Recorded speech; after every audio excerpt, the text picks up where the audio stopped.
This is CBC Nova Scotia News. Tonight on the campaign trail, politicians tackle the thorny issues of taxes, healthcare, and housing. Back on the job. After refusing work due to safety concerns, some federal fisheries officers return. And smash up. Pumpkins meet pavement at a Halloween event in Dartmouth. Some record-breaking temperatures for this Halloween and likely again for Friday before this cold front moves through, bringing a big reality check for the weekend. Your full forecast is coming up.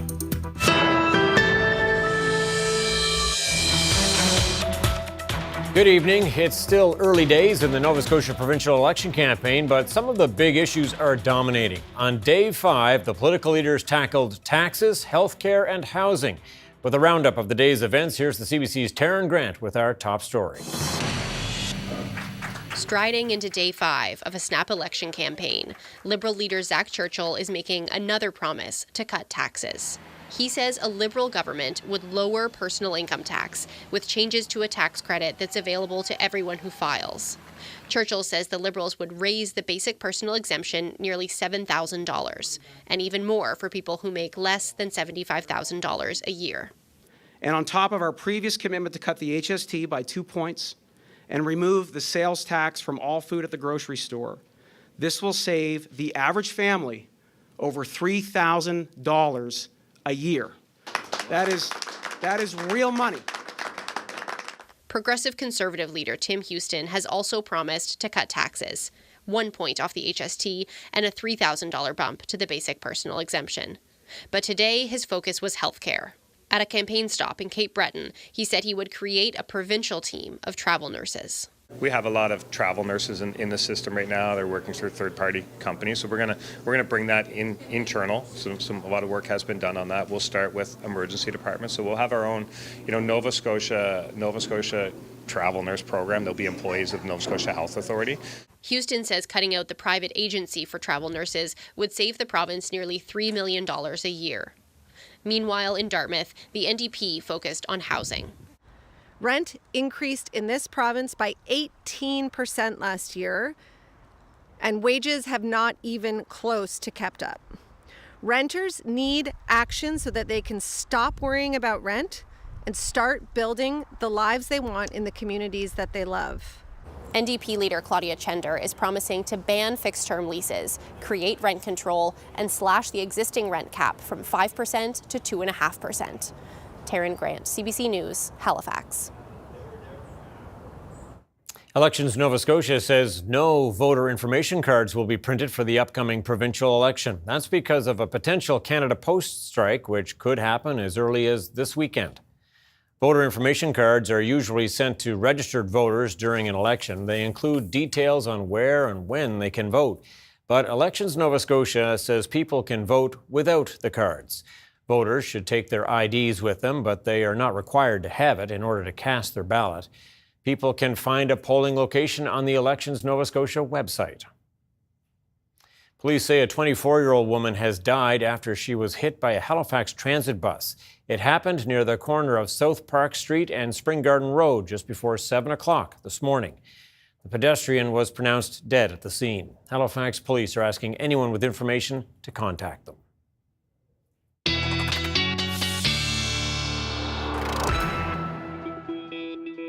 And if we didn't know it before, I think we can say that orange might be Ryan's color, all decked out for Halloween tonight, and the weather forecast. Yeah, and listen, happy Halloween. It's been a notable Halloween in that it was a record breaker for the Annapolis Valley today. Kentville, Greenwood, and that Kentville record has stood for over 100 years, 1918. Also pretty notable in New Brunswick, where the records falling are from 1901. So yeah, it's definitely a very, very warm day. So we did set records in the valley, but also across most of Nova Scotia, it was notably warm, mid to high teens.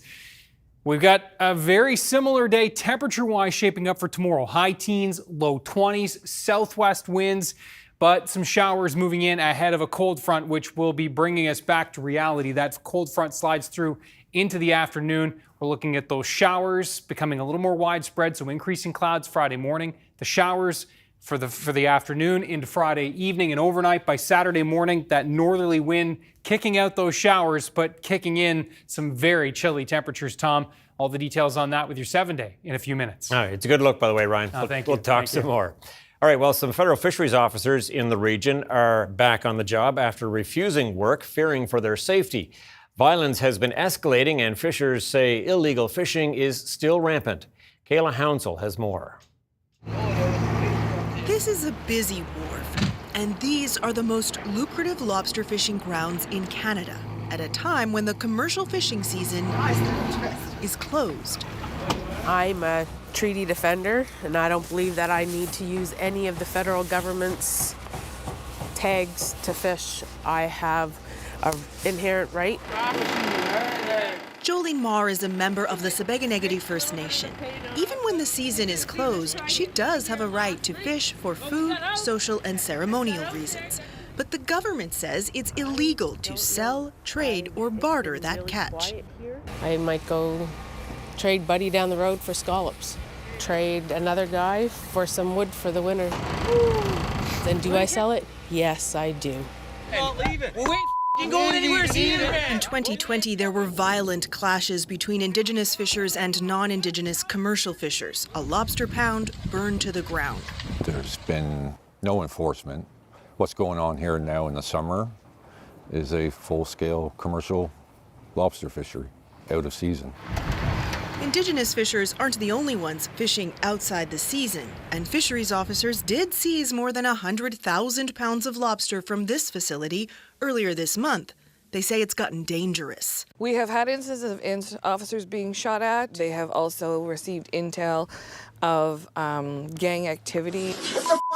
Don't fall! This video shows fisheries officers clashing with fishers on the water. 35 officers refused to patrol for 2.5 months, citing safety concerns. They're back now, but only after a labor investigator, in a decision obtained by CBC News, agreed, saying the activity could reasonably be expected to present a serious threat to their life or health. The Department of Fisheries and Oceans says it has taken measures to correct this. The fisheries minister did not respond to a request for an interview. She's never been in southwestern Nova Scotia.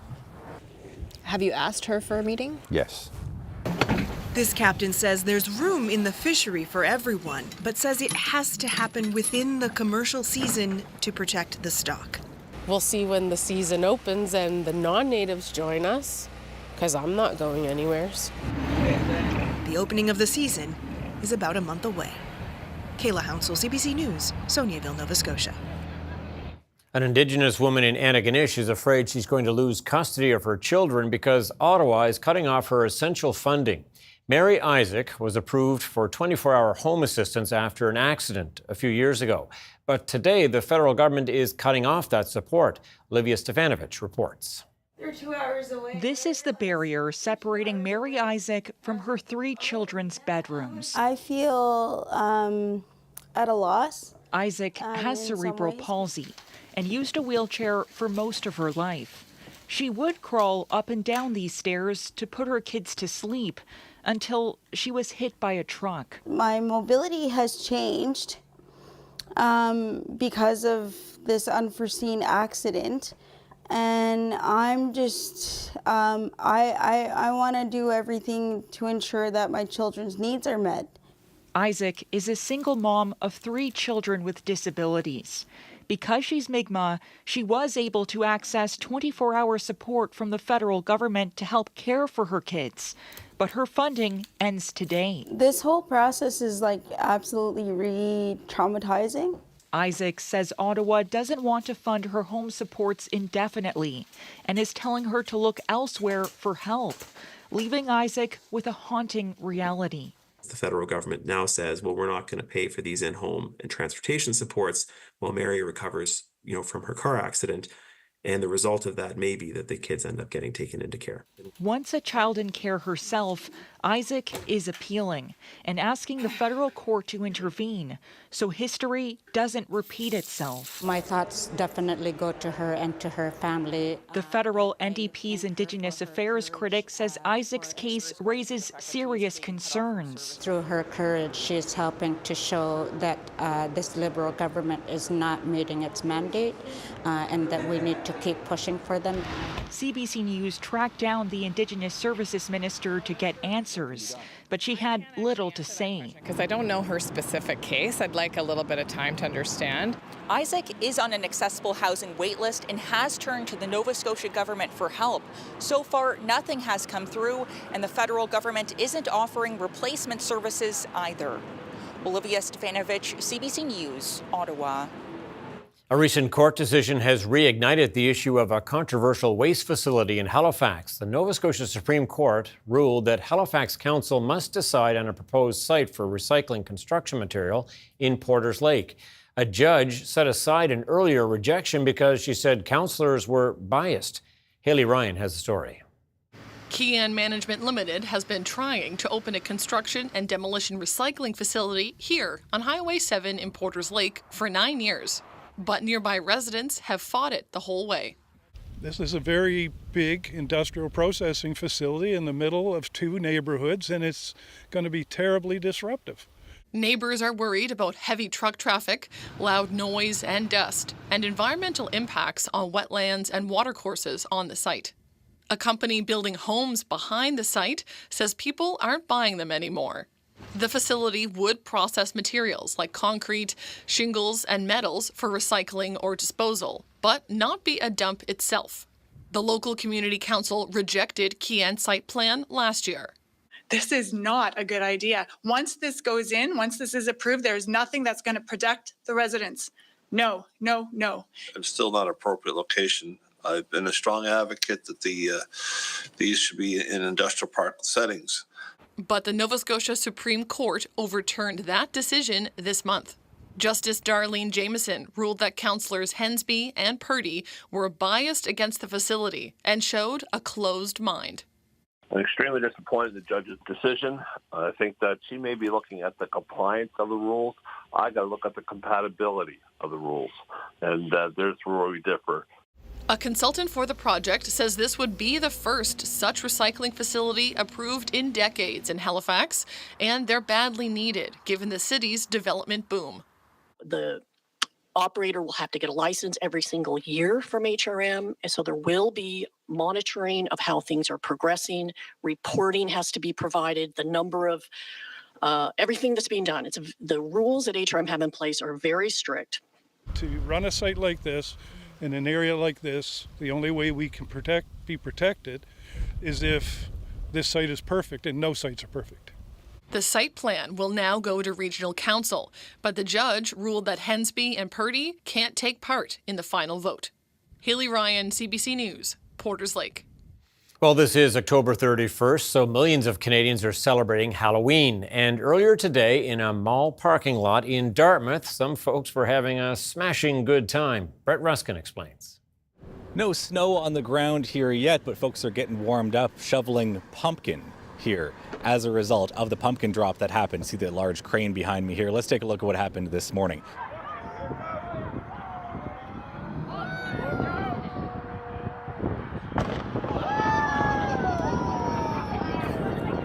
1,600 pounds of pumpkin. The large pumpkin was dropped from a height of around 220 feet, more than 60 meters high. This is all part of a local radio contest. Inside the pumpkin were ping pong balls. If your ping pong ball landed closest to the target, you won $10,000 in gold bars. That was the contest, but it put on a pretty big spectacle for other folks who weren't part of the contest to come and watch this annual tradition. Again, 1,600-pound pumpkin, that was the large pumpkin. There were also the small pumpkins. That was kind of the warm-up act. More than a dozen or so average-sized pumpkins were dropped down, making that kind of great rat-a-tat successive noise that of all of the pumpkins dropping. Folks that I heard said that they liked the little pumpkins perhaps more than the big pumpkin, but it did make quite a noise itself when that big pumpkin did drop. So, a way to kick off the Halloween spirit here on Halloween with the annual pumpkin drop in Nova Scotia. Brett Ruskin, CBC News, Halifax.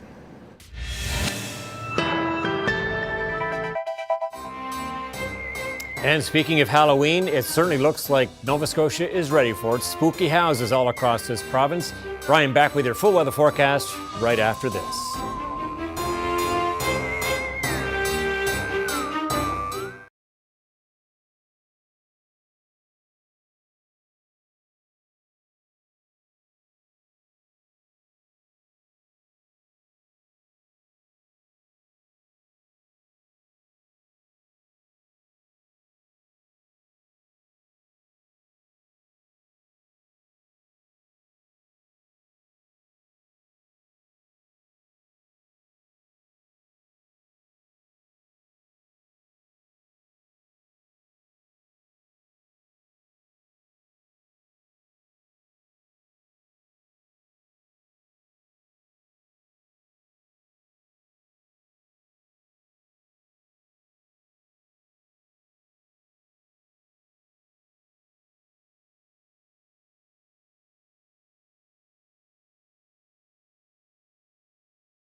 Yes, it's a spooky night out there, including here in our studio, where you're looking very Halloween. Yeah. And I dare say lots of people are wondering who your tailor might be, because you're rocking it tonight. That looks really good. Well, this suit came out of a bag, so there's no tailoring at all. It's One size fits all. Stretchy waistband. Oh, perfect. It's great. Although I will say, I won't be going anywhere near the candle inside the jack-o'-lantern tonight. Stay away from the open flame. Oof.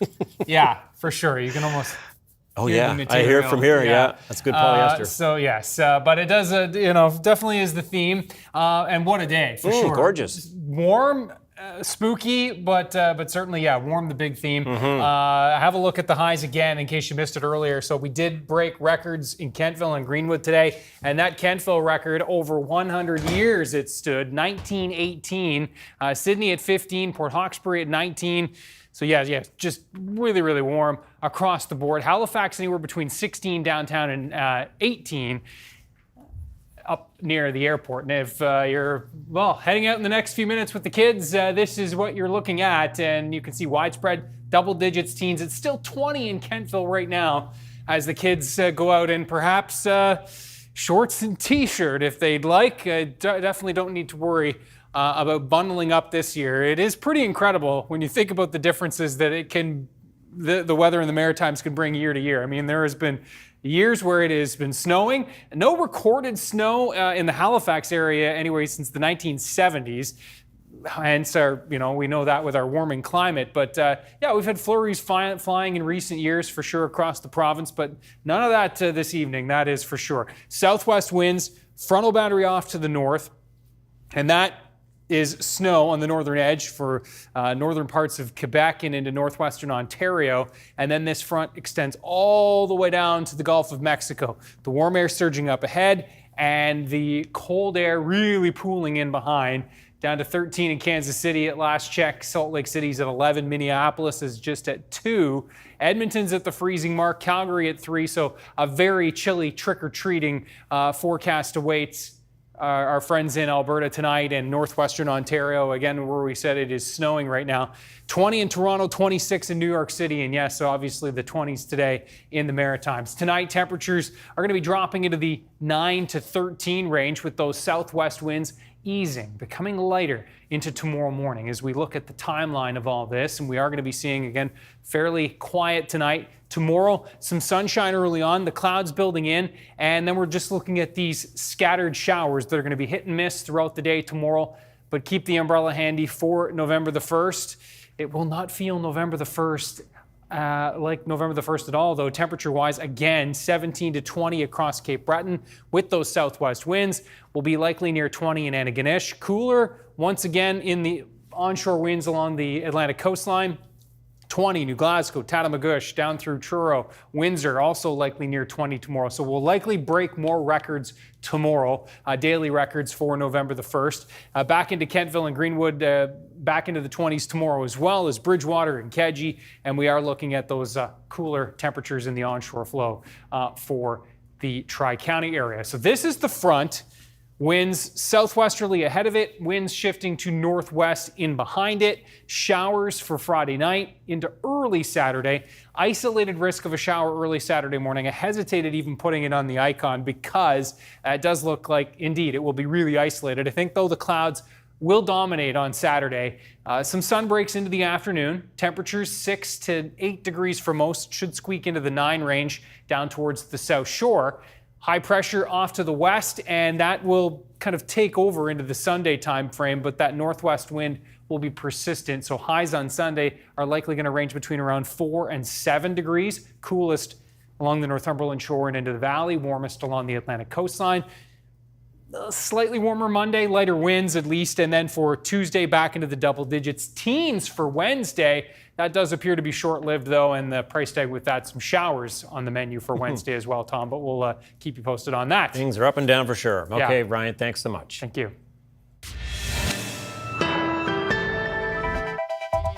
Coming up, we catch up with Oscar-winning filmmaker and Nova Scotian Ben Proudfoot to talk about his latest documentary, The Turnaround.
Oscar-winning Halifax-born filmmaker Ben Proudfoot has a new short documentary called The Turnaround, and it's made in partnership with a company founded by former U.S. President Barack Obama and First Lady Michelle Obama.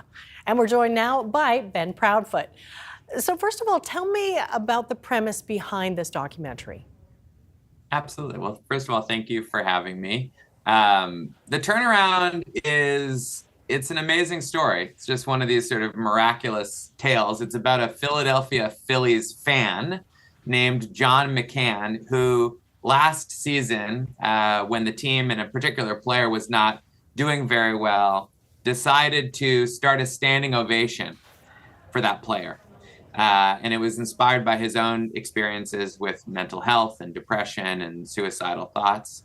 And he saw that sort of same look of despair in this player's face and started this amazing viral standing ovation, which, kind of turned the team around and created this amazing stretch of baseball. And it's a beautiful story about the power of supporting others when they are not doing as well as they'd like to. Well, how did you first hear about it?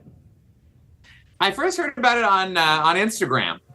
One of those sort of this is the positive part of doom scrolling and watching too many reels on Instagram. But that's how I first read about the story. I don't follow baseball. I'm not a sports guy, but I just thought, wow, that's a powerful story. And I'm definitely someone who tries to be that person to bring optimism and positivity. And I've also been the recipient. When I'm in a difficult spot of people offering me kindness or a pat on the back when I needed it. And I just thought, wow, this is a really poignant story that's about so much more than baseball. It's a story about humanity, about brotherly love, about all kinds of wonderful things. Now, what role did the Obamas play in getting this documentary made? So, the President and Mrs. Obama started Higher Ground a number of years ago and have a, amazing track record in the documentary field. In particular, they executive produced American Factory, which won the Oscar for Best Feature Documentary. And, this story, I think, just kind of overlapped with some of the storytelling that you've heard from them, about how one voice can change a room, can change, a state, can change a nation, don't boo, vote. When they go low, we go high. And so I think thematically, it made a lot of sense. And, part of the struggle that a short documentarian like me has is how do we get this story told? And how do we get people to make sure that they take a short documentary seriously and actually watch it? And so this was a really critical partnership for us. And for them to get behind this story not only means the world to us as filmmakers, but to John, who's in the film. It has been this incredibly huge blessing. He just got to meet the president earlier this week in Philadelphia. And so they were instrumental in helping us get this film out to the masses through Netflix, the biggest platform in the world. So couldn't have done it without them. Now, what about you? Have you met them? Not in person yet. No, I have not. But I think they're kind of busy saving democracy at the current moment. Yeah, they are a little busy for sure. Well, the film premiered at Telluride in the summer. Talk to me about the feedback you got. Oh, it is, this particular film is a real crowd pleaser. It's great to watch in a theater because it's kind of like about the audience, right? And so we had an incredible premiere at Telluride. John came, we were all there. I was there with the film's director. Kyle, I co-directed and produced this film, but Kyle Thrash was there with me, and it just was an amazing electric response. Everywhere we've screened the film, it has been phenomenal response, and I think it really is inspiring people, which is our intent. So I'm excited. Hopefully people can check it out on Netflix, but I'm also excited for people to see it in theaters where we have that chance to do so. Maybe another Oscar in your future with this film? I don't know. I think I've been very lucky, and I think John's story is certainly worthy of being recognized. It's an important thing to understand about that category, the short documentary category. It's about the film, not the filmmaker. we get to go up there and tell a little bit about the story. But I certainly think John's story is worthy of widespread recognition, and we're working hard to get it out there. But you never know. And there's a lot of amazing films this year. So that is far from my mind at the present time. All right. Well, thank you, Ben Proudfoot, for talking to us about it. We appreciate it. Thank you. Lots of love to all my family and friends in Nova Scotia. Coming up, flood disaster in Spain. A massive rescue operation continues after a year's worth of rain falls in just a few hours. And the battle for Pennsylvania, why the state could determine who wins the race to the White House.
Welcome back. With just 5 days left before Election Day in the U.S., Kamala Harris and Donald Trump are passing each other on the campaign trail again today, both making stops in the battleground states of Arizona, Nevada, and New Mexico.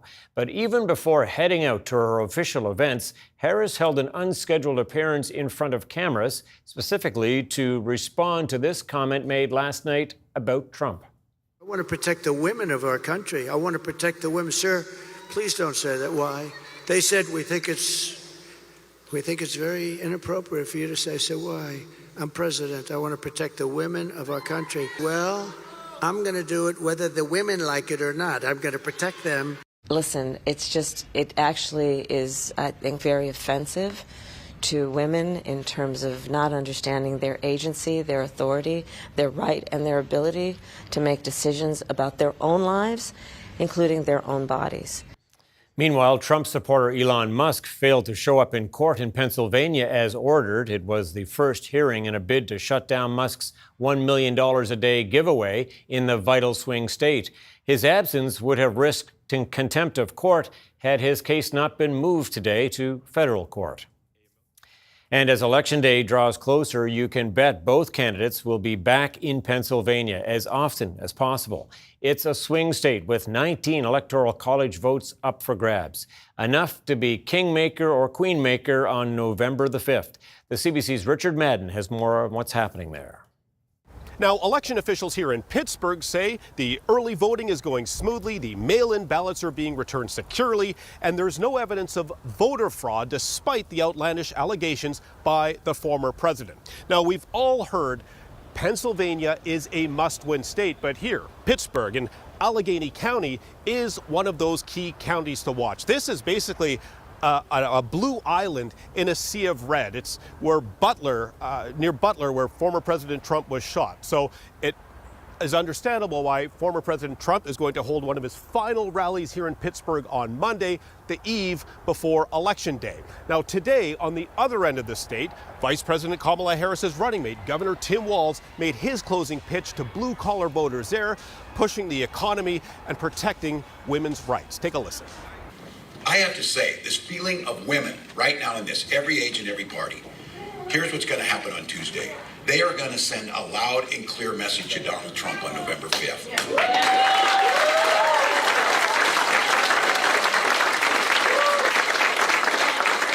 They're going to send that message whether he likes it or not. Now, another issue Democrats are pushing is what that comedian said at the Trump rally just last week, where he compared the island of Puerto Rico to garbage. I spoke to one activist here who says this could motivate some undecided Puerto Rican voters. Watch. It wasn't funny.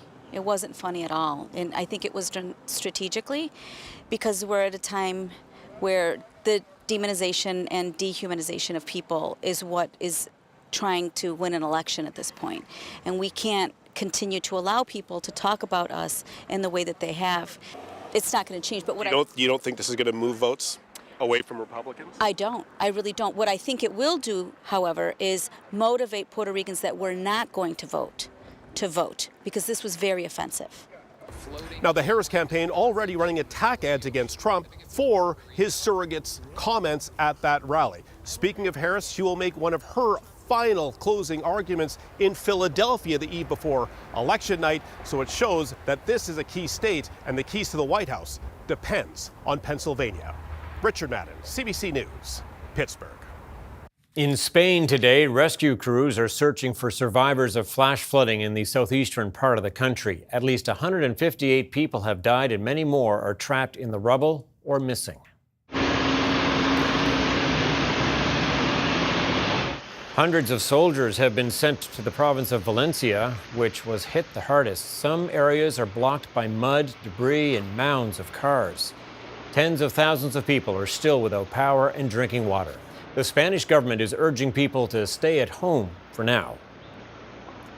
More than 400 alleged victims or witnesses have come forward with allegations of sexual misconduct by Mohammed Al-Fayed. One of the lawyers representing the group of women says the late owner of Harrods, a luxury department store in London, was behind the worst case of corporate abuse of women in history. Chris Brown has more. The scale of sexual abuse Harrods owner Mohammed Al-Fayed is accused of inflicting on his female staff over the decades is staggering. These women are among 400 alleged survivors who've come forward. Jen was just 16 when she says the owner of the iconic London department store molested her. Lindsay was 20. 35 years of, being silenced and not being verified, and also having to dig deep to keep it hidden. I was deeply ashamed of what happened to me, and I still feel that shame today. And I think being able to speak publicly is part of that healing process. Fayed, who became globally famous after his son Dodi was killed in the same car crash as Princess Diana, died last year at the age of 94. He would take my head and he would push it into his genitals. In a BBC documentary broadcast last month, many of the girls and women who worked for his companies over 3 decades alleged Fayed's staff knew what he was doing and helped him avoid prosecution. Industrial scale abuse that could have only been perpetrated with a system that enabled the abuse to happen. In London, lawyers for survivors said the first of what's expected to be a mountain of legal claims has now been filed against Harrods. Ronnie Gibbons Among the recent revelations is that Ronnie Gibbons, the captain of the Fulham women's soccer team, also owned by Al Fayed, was brought by car to his department store when she was 20 years old and sexually assaulted. By speaking out, we're making it harder for this kind of behaviour to be tolerated anywhere. Harrods has started its own compensation process for victims, but lawyers say many women don't feel comfortable dealing directly with the store, as senior staffers from the Al Fayed era still work there. Chris Brown, CBC News, London.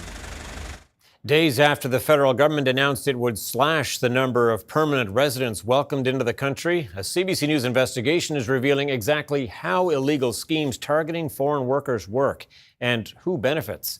Some immigrants become desperate enough to buy in, while others don't catch on until it's too late. The CBC's and News and the Investigative Journalism Foundation have been looking into these schemes. Valerie Ouellette has a story of one foreign worker who says he paid his own wages for a job that didn't exist. A temporary foreign worker at this restaurant says they got caught in a complex immigration scheme. He says a Canadian immigration consultant promised him a path to permanent residence for $50,000 to be paid in 5 installments. Before making the second payment of $15,000, he asked the consultant if it should be sent by bank or cash. The reply, employer needs to be given cash. That employer was Turtle Jack's Oakville. Manager Inderjit Lamba offered the worker a full-time position as a cook. But after arriving in Canada from India, the worker discovered his job was not what it seemed. He wouldn't actually work any hours. Instead, he was told to make bi-weekly cash payments to the employer in order to stay on the payroll. In a WhatsApp message, Lamba tells the worker to ask a member of staff for an envelope, put payment in there, close the envelope, and have another member of staff put in my box, put my name on it. Because he had a closed work permit, he was not authorized to work for any other employer. He was stuck. I have seen a wide array of abuse going on, from psychological to monetary to sexual abuse. Immigration consultant Tatiana Boxhorn says she's helped over 800 vulnerable workers get a special permit, allowing them to work for any employer anywhere. They're terrified to report because of what has been instilled in them. If you say something, I'm going to have you deported.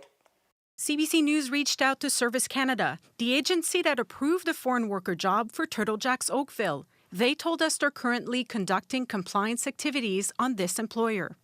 Lamba told CBC the allegations are unproven, unsubstantiated, and are denied, adding Service Canada has not informed them of any violations or negative findings whatsoever. After being contacted by CBC News, parent company MTY said of the franchisee, "We will not renew his franchise agreement," adding they have 90 days to sell the restaurant and will never own any of their franchises again. Valérie Ouellette, CBC News, Toronto. CBC News has learned that 2 corporate landlords in Canada have stopped the use of a software program which helps set rent prices at their properties. It's called YieldStar, which U.S. authorities say is used to fix prices, alleging YieldStar's algorithms help landlords effectively collude to jack up rents.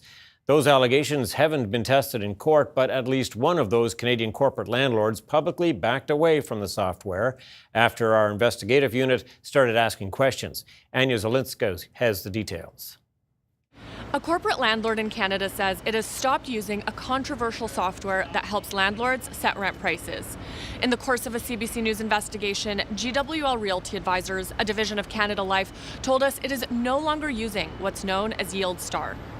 In the U.S., the parent company of YieldStar, RealPage, is facing government allegations of anti-competitive behavior. Americans should not have to pay more in rent simply because a company has found a new way to scheme with landlords to break the law. The Department of Justice claims that the software helps landlords to artificially inflate rents by improperly sharing information with one another.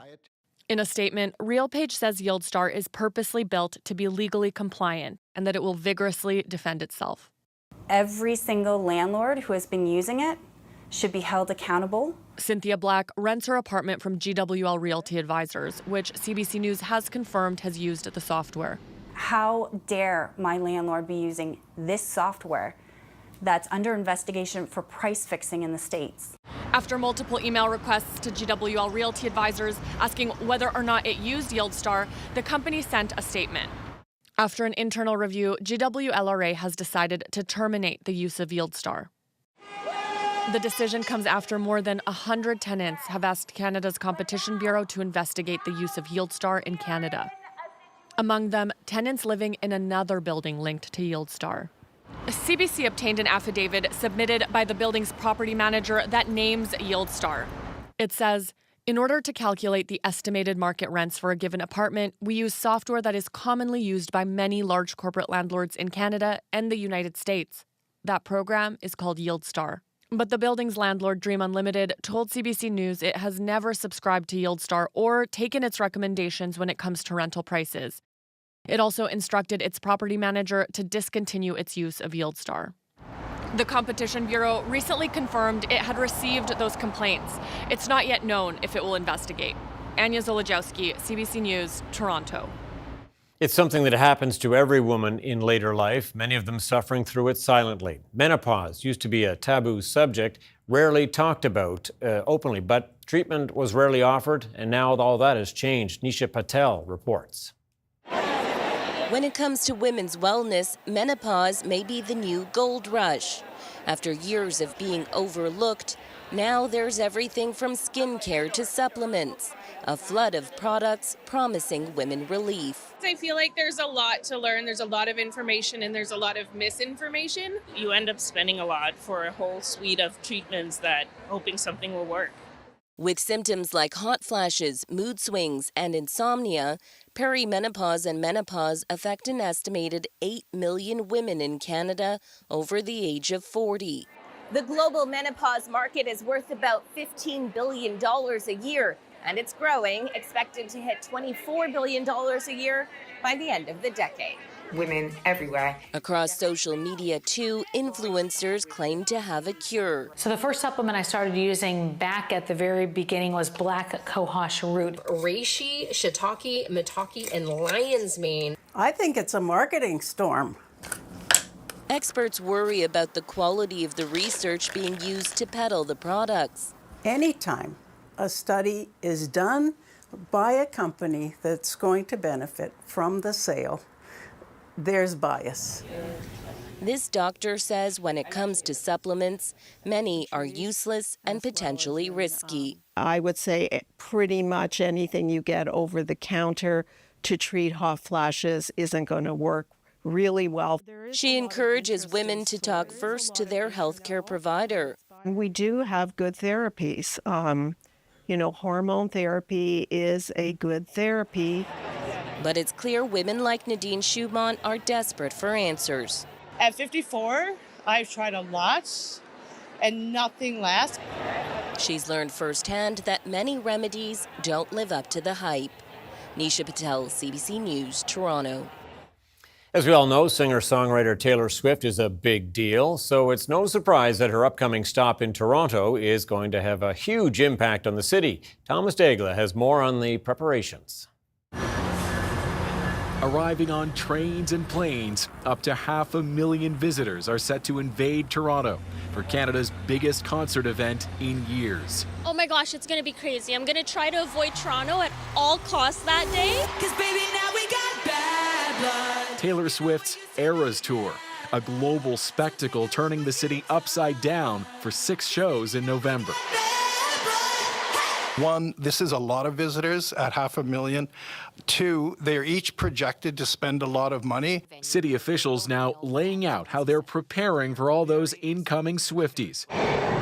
Transit staff will run extra subway trains and streetcars, while Toronto's also postponing some downtown road work to help ease that notorious traffic. City Council even voted to temporarily rename this route downtown that many Swifties will take to the concert venue. So the stadium, best known as the home of the Blue Jays, will see its address changed for the month of November to One Taylor Swift Way. Can you think of anyone else in the world the city would do so much for other than Taylor Swift? First thing I would say is that we don't book major acts in this city, but we do want to be a city that attracts them. With Swift forced to cancel shows in Vienna this summer over an ISIS-linked plot to kill thousands, Toronto police say they're watching for trouble. We are continuously monitoring any potential threats. There are no threats at this time. The highest grossing music tour of all time, Swift's concerts inject big money everywhere they go, with Toronto expecting a boost of nearly $300 million. It's good for the city. It brings in tourists, right? And so that's revenue. A historic visit from the world's biggest star. Call it Toronto, Taylor's version. Thomas Dagg, CBC News.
All right, we know the kids are out there having a great time tonight. The weather certainly cooperating for them on Halloween. Looks like a lot of kids out and about, obviously, and why not? Likely staying a little extra late tonight. We were just talking off air. The cutoff somewhere between 8:30 and 9. What's the right time? I feel like 9 is going to be pushed a little bit more by a few more kids Kind of night it is, right? Yeah, for sure. Hopefully everybody enjoys. Stay safe out there. Sure. Have a look at our viewer picture of the day, and you can see in the Halifax area, this is where we're going. This past weekend, the St. Mary's Boat Club was feeling festive. The witches out on the water. That's a great look too, isn't it? It really is. Thanks to Tracy Wallace for sharing. Ryan's picks at cbc.ca. Great shot, and perfect for tonight. So yes, post-Halloween with our sugar hangovers tomorrow, at least the temperatures are going to be nice, 17 to 20 again for tomorrow. Could even see that temp be a little bit warmer in through the Kentville area. We are going to be seeing the southwest winds throughout the day, and then the northwest wind kicks in tomorrow evening, bringing with it that cold front. So showers tomorrow afternoon, tomorrow evening, and tomorrow night. And lingering into early Saturday, and you can see just a completely different feel to Saturday with that northerly wind. This is how it times out. So tomorrow morning, dry, sun, but then the clouds quickly build in, and there are those showers into the afternoon and evening. That front moves through. There are those isolated showers for Saturday morning. That northerly flow will be pretty breezy on Saturday, at least gusting to 40, maybe some gusts 50 to even 60 for the northeast and into Cape Breton. We'll keep an eye on that. And it does look like the winds will ease into Sunday, but still from the northwest, so still a cooler flow with that high off to the west and that low kind of spinning in and around the Labrador Sea. Back to the double digits by Tuesday, some teens for Wednesday. It looks short-lived, though, Tom. Okay, great. And nice job on the threads again, by the way. Thank you. All right, thanks to Hollywood, we know snakes on a plane won't end well. But how about alpacas on a train?